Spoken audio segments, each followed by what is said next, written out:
Setelah viralnya kasus Bitung kemarin, ada beberapa hal yang kemudian muncul menjadi gelombang baru perhatian masyarakat Indonesia. Pertama, kesigapan aparat dalam menangani kasus penyerangan Manguni terhadap aksi damai bela Filistin. Juga penangkapan 7 tersangka dan ada beberapa lagi yang masih dalam pencarian. Kami apresiasi betul kerja para aparat dan juga pejabat berwenang.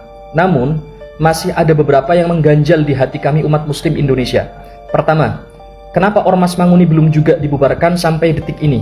Padahal sudah jelas-jelas terbukti anarkis, terang-terangan menentang sikap pemerintah Indonesia yang berdiri membela Filistin.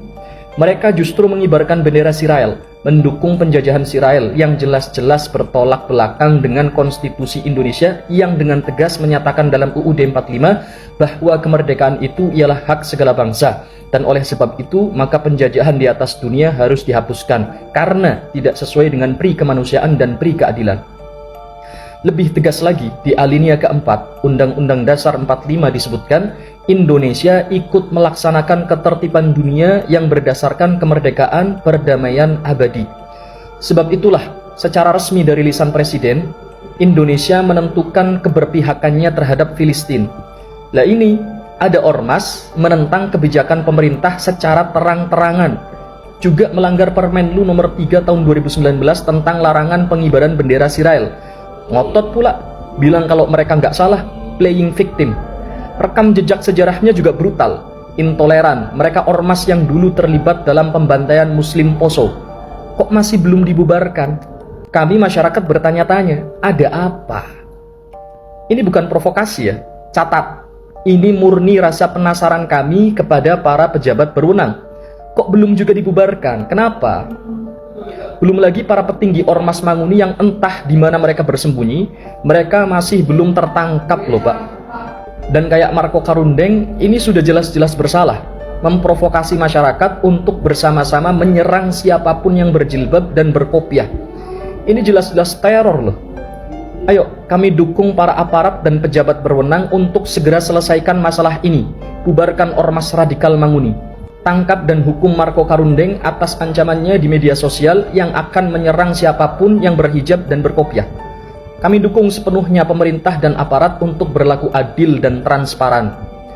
Juga ada hal yang menjadikan kami heran. Di medsos, ternyata banyak juga warganet yang masih mati-matian membela penjajah Israel. Dan ketika kami cek satu-satu akun mereka, rata-rata memang buzzer, akun bodong. Tapi ada beberapa yang bukan buzzer, akun asli, dan mereka adalah saudara-saudara umat Kristiani. Kok bisa banyak Kristen di Indonesia yang membela penjajah? Awalnya saya penasaran, apa sih yang diajarkan para pendetanya? Kok bisa-bisanya umat Kristen Indonesia membela penjajah dan pelaku genosida? Sementara Kristen-Kristen di dunia berbondong-bondong turun ke jalan bersuara untuk Palestina. Bahkan pemimpin tertinggi umat Kristen dunia, Paus Fransiskus, beliau bahkan bersimpati kepada warga Palestina dan berkata yang dilakukan Israel ini adalah pembunuhan massal. Kok bisa-bisanya saudara-saudara Kristen kita punya pandangan yang 180 derajat berbeda? Ada apa kan?